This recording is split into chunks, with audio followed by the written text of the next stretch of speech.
like the broom and stuff. I'll make it a video. Yeah, you go in, and then after you go in, I'll go in afterwards. Like after you're done.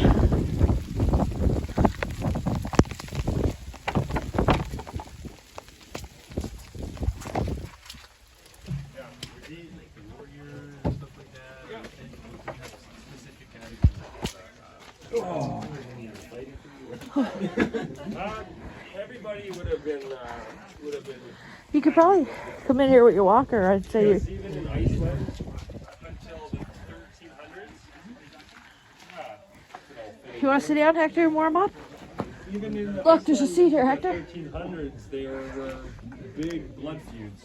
You could close the door there, so that'd be great. It's just the wind's coming in through there, and that would mean you would have to defend your honor and your families, because it wasn't an individualistic society; it was a family-based society. So if your brother or somebody was killed by somebody else, then you would have it upon your family to revenge. And how are you going to do that if you're not well equipped with arms and weapons and the ability to use it? So even though they weren't going a Viking, as we say, because Viking actually is a verb. Yeah. It's got a seat. To be a pirate, to go take wealth. Try to get in lungs at the bar anyway. Then you probably have better things to do with your time. But having a farm and defending your wealth still requires having weaponry. It's just warm in here. It seemed like they had some sort of tool, like I'll put some more wood on the fire.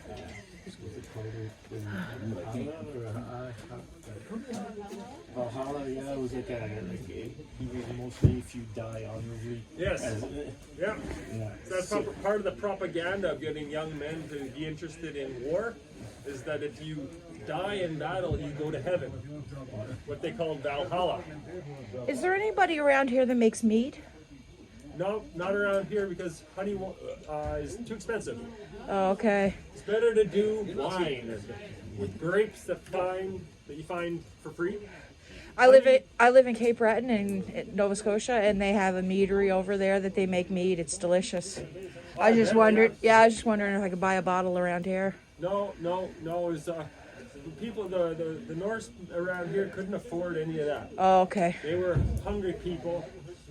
They could tell from their skeletons that they found in Greenland that they were large, muscular people, reared on physical labor and dairy and meat. Because they couldn't grow much, right? In Greenland. Oh, because of the rocks. Yeah, it makes sense. You could grow some grains, maybe some root vegetables, but for the most part, you'd be relying on meat and dairy in your diet. So mead. Maybe every once in a blue moon. Oh, okay, like a treat kind of thing. Because you need it. When you want to talk to the gods. Yes. Yeah. Yeah. This honey was mostly. I don't know. I talk to the gods when I'm on the wine too. Same conversation though.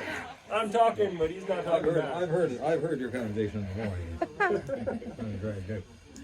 Like the fella from Fortune or something like that, you know. Our bishops. Anyway. Yeah, so that's a little bit. So now you know, yeah, we weren't really Vikings. No, we were farmers looking for a new land, potential resources such as timber, hardwooded timber to come back here and fix up our boats. I guess that New Brunswick was good for that too, because they had some really tall pine trees and stuff like that. Yeah, pine, not the best for shipbuilding, but more like oak and elm. But lots of other wood available for, you can cut down wood for also your houses and other things. Hello. Thanks for that. Yeah, no problem, guys. That fire is so warm. Good. Now, folks, if you were the ones to call ahead about the room for tonight, it won't be ready until about 3 o'clock. All right.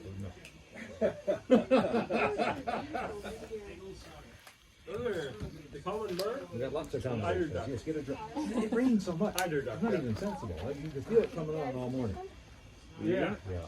So come on, get in. They're really good. You know how to Try prepare to get right that. off the best you can. Well, if you did, you could have joined us for lunch. clean up a duck and have that. You like ducks? Well then. Oh, roast duck is amazing. Mostly stew down here. Fair enough. You're welcome. Come back if you have any questions. Oh. That sounds like the sound of a weathered traveler. Lots of weather. No shortage. No shortage. That's true. No, hey, come on. Those are eggs from the eider duck and the seagull. Yeah. Yeah, they're delicious. Fill your They would belly. spend the winter here. Yeah, it's a winter or two. I guess without outside, pretty warm, I guess. Yeah, not bad. Not bad, pal. You get 25 fellers in there too. She warms up pretty good. Yeah, Yeah.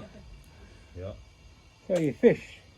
Yeah, fish and seal and whale. That's what we're Oh, eating down okay, here. yeah. And whatever you can get in the soup, because you're feeding a crowd of fellas. Right? Yeah. We only got a small pot on today because it's only myself and 2 or 3 other fellas here. That's all. But when you get the crowd together, you get the big pot.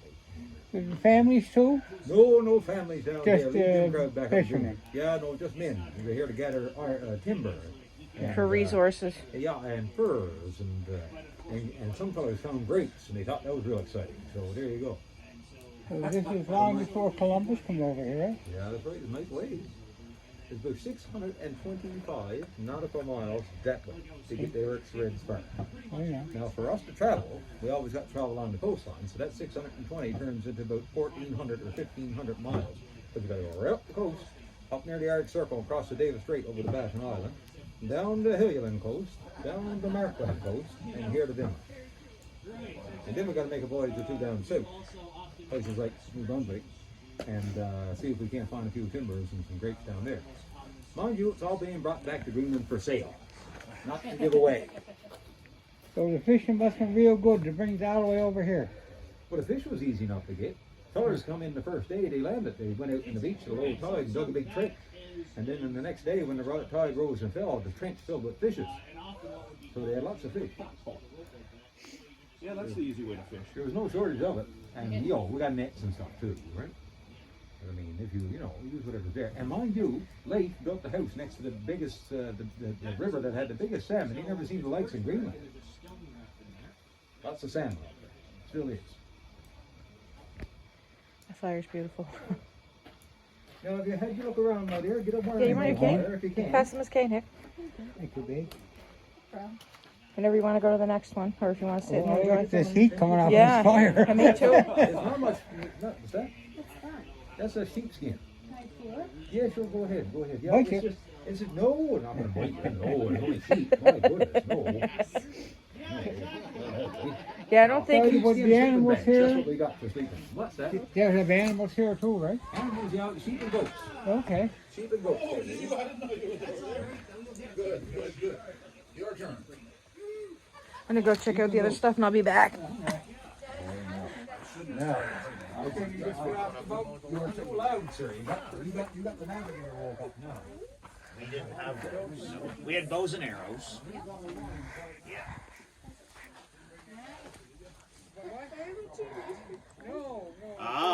Well, it depends on what you want. Things like wolf or rabbit or coyote, things that have really nice, soft, and thick fur are good for rimming hoods and that kind of a thing. But the one that we really like in this area of the world is sealskin, because sealskin is waterproof. And you can see why we might like those. Well, it depends on the weather, actually, and what the intended purpose is. The best thing to do would have been to fold it over and have fur on both sides. Right. And the other thing, like, not only for clothes, but for traveling on the boat, and even for in here, you would have a sealskin sleeping bag. Yeah. Nice and toasty. And it smells delicious. Oh, I bet. Would you ever use beaver fur? Absolutely. Absolutely. So anything for them, yeah. I'm sure nothing went to waste. Everything, every resource was important. They can teach us a lot because I'm sure we waste a lot. How would you get the color on that? How do we get the color? You use different dyes. Now, things like this here, you use soot from the fireplace for your black. Blue is from a plant called woad. Reds it's not really a bright red, but it's like, yeah, that color red is from ochre, which is another plant, and it grows.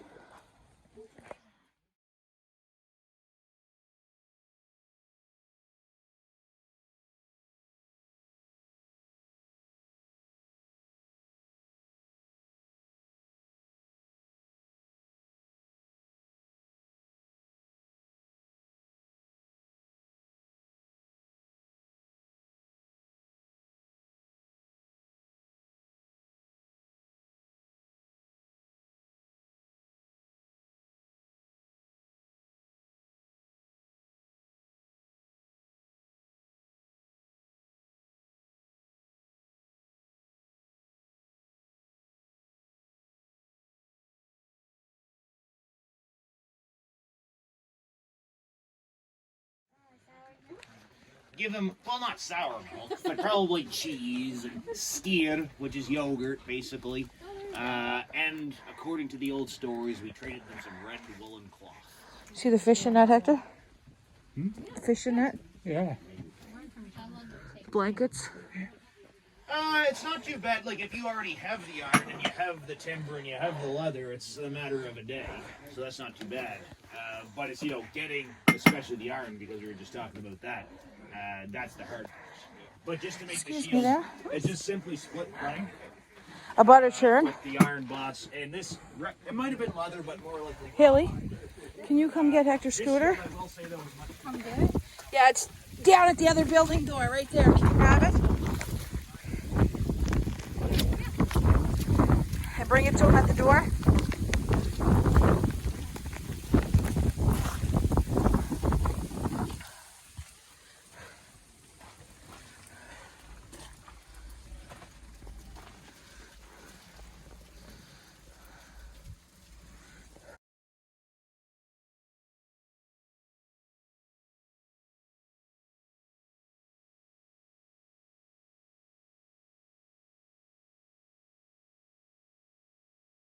Let him know it's out there.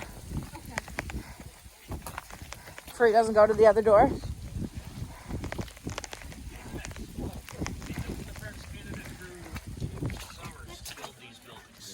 But like some things to keep in mind. You had a workforce of 80. You had a workforce who had done this many times before. But Parks Canada did it. Hector, she put your scooter over this way. So there's a lot of Hector? and the other part of it is Hector? winter's coming. She put your walker right here for you. Motivation is counts for a lot. And occupation. Well, for a couple of days, you just trying to get back. I got a camper, right? Oh, it's all right. So you can stay as long as you want. As long as the weather holds up. Boy, this is a hard old day. This is. You know what? I'm going to take some of that fire too, Hector. Oh, look, the lockbox behind you. Huh? The box behind you. Yeah, I got a picture. I never even seen it the first time. You got a picture of all this stuff on the what you're eating here. Looks like nuts and eggs. We'll be cooking up a few eggs. These are eggs from eider ducks, yeah. Oh, wow. Oils. And seagulls. Yeah. Are you... Well, how do you crack them now? Well, axe, A hammer. hammer. Yeah, pretty much. I had a bodyguard one time, Wolf, and he used to crack them with his hands like that. Yeah. He had mitts on. He remember he's a tall fella, yeah. My brother had a tree in his yard that there was nothing to come out. Oh? And we even tried putting it in the oven, see if it soften up with it. We No. couldn't brush it or nothing. No, sir. Couldn't Pretty cook it, hard. right? Tough. Whatever they do. Pretty hard. That fellow used to crack him, a berserker killed, he? He was killed by a berserker. No difference on it. Yeah. Well, he wouldn't listen. Just like old dog. It was the same thing. He couldn't get no sense of it. I tell you about the Newfoundland was out west.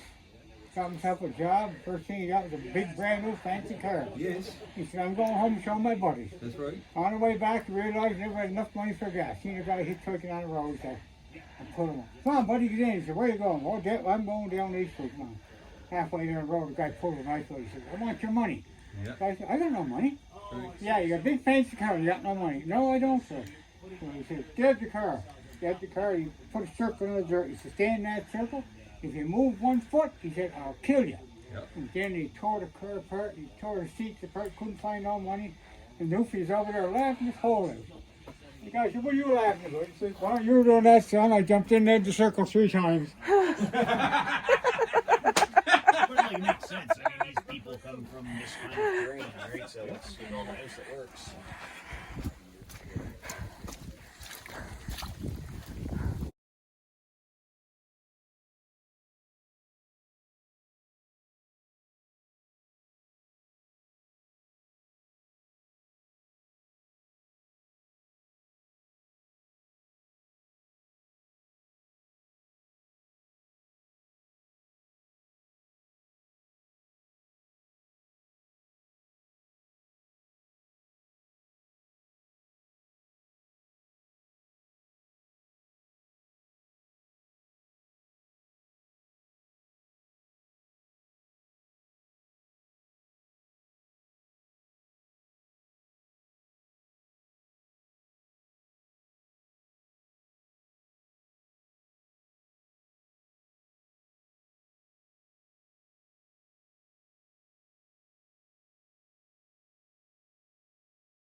Just to say that I was in another building.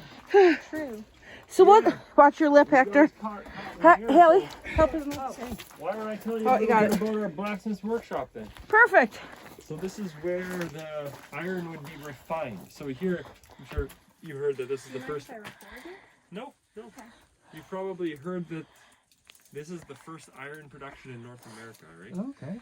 Did not know that. And in the smelting hut in the corner, which is in the next building over, that's where the iron would have been produced.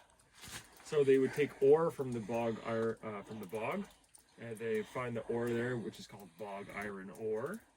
And then they would take it in here after the iron was made, and they would refine it into nails and fix their boats and do all that kind of useful stuff with the iron. So iron was integral to their building of their boats, right? So these are handmade boats in some of the most dangerous oceans in the world, right? How big were the boats? Well, there were more than one kind of boat, but the main ocean-going vessel was a 55-foot nar. They also had farthings, which is the kind of boat we have up in our museum there. Oh yes, I saw that up If you there. go over to Norstead, you can see a replica boat. Really? Yep. It's worth it. 55 feet, kind of small. Yeah, well, it's That's not. not much bigger than a lobster boat. Yeah, It's 20 feet bigger than your trailer. well, you can go check out the Nar at Norstead. That's a 55-foot replica. Now, they all weren't exactly the same size, but it's probably a good prototype. Yeah, a good average size. And a ship's crew of 25 or 30 would stay in a boat that big. And then they would have all their barrels of food and water and provisions and livestock, sheep, all sorts of stuff. On the boat. On the boat? Well, yes, they'd have to carry it. Wow. See, when you think about it like that, it's pretty big. Having carrying stuff. Yep. So what would you use for heat? Just the fire. Charcoal. Okay. And the bellows? The blower thing. You see these bellows here? Okay. I was wondering what that was. Oh, yeah. Let me get my camera out again. So a normal year, we would have you come in here, or with a young child, and they would pump the bellows for the blacksmith, and the blacksmith would make the nails on the anvil there. Okay. By pumping the bellows, you can warm up the charcoal, Okay. and the charcoal getting all hot would then make the piece of iron get hot eventually, because you'd be doing this for a good little while. And when the piece of iron gets hot enough, then you can put it underneath the anvil and hammer it into the... And then it'll be molded, yeah. Yeah, exactly. Very cool, very cool. So, I guess there wouldn't be much carbon in the iron, so it was softer, yeah? Yeah, here's some pieces of iron, so you could make nails from that stuff. But usually we have an ingot. This is an example of a piece that you might work with. So you could reheat up the tip of this and then chisel it off with... Okay. There it is. You could chisel off a piece of it by hammering it. Okay, and then mold it. And then mold it, and you might reheat it again. You don't have to do it all in one. This hole in here, you could take this tool here, Yeah. and you can form it through the hole, and then put it through where that hole is there, Mm-hmm. and then hammer it. And that way, the length of the Things are different, yeah. The nail does not get altered or affected. Hmm. So that's how you do it, and it's a little bit difficult to do it if I'm not actually demonstrating. Yeah. But you get, I think. Because it's hard, yeah. Here's another hammer. Very cool, very cool. So this material here all would have been maintained, but all the iron here would have been brought with them. Very little iron was produced here. So this is an example of iron. Wow. Before it is refined. So with this, it's got all kinds of clay. It has charcoal and slag. It's full of air. You can see it's like a sponge. Yeah, like the sponge pockets, yeah. Yeah, so you would heat that up and smash it to get it into something like this. That'd be your biggest job in here. Mm-hmm. Just refining it. Yeah, getting it ready for use. Yep, exactly. Very cool, very cool. Yeah. So how many blacksmiths would you have here? Well, there'd probably be one or two main leaders, and then there'd be people that would What would be the population of this village here? up the whole camp. Yeah. About 90 max. Okay. Max probably 75 to 90. And how long would it take you to build the buildings? 6 to 8 weeks. Wow. I figured it would be that quick because of the brute force labor, right? Yeah. Strong men, right? Yeah, strong men, and all workers. Yeah. We think Born there to were some work. women as well. Yeah. We think there were women as well to help with the weaving Yeah. and the textiles And the nets and stuff. and nets and even Very cool. Watch your. Something else to be able to